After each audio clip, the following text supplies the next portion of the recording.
কোনো বর্গক্ষেত্রের এক বাহুর দৈর্ঘ্য 50% বৃদ্ধি করলে ক্ষেত্রফল কত বৃদ্ধি পাবে? এই অঙ্কটা আমরা খুব শর্টকাট একটা টিপসে করব। এইখানে যে 50 দেওয়া আছে, এই 50কে আমরা দুইবার যোগ করব। 50 যোগ 50, তারপর আমরা যোগ করব এই যে প্রথম দুইটা যে 5 আর 5 আছে, এই 5 আর 5 গুণ করে যোগ করব।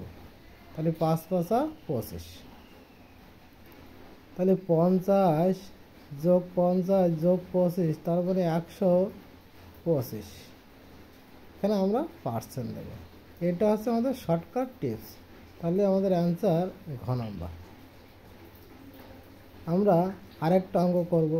যদি কোনো বর্গক্ষেত্রের প্রত্যেক বাহুর পরিমাণ 10% বৃদ্ধি পায়, তবে তার ক্ষেত্রফল শতকরা কত বৃদ্ধি পাবে?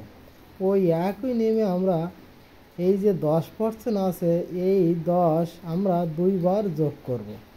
10 যোগ 10, আর তার সাথে আমরা যোগ করব এই যে প্রথম যে দুইটা অঙ্ক আছে, এই দুইটার গুণফল। 1 গুণ 1 তার মানে 1। তাহলে আমাদের 10 যোগ 10 যোগ 1 আমাদের হবে 21। তাহলে আমাদের অ্যান্সার হচ্ছে 21%।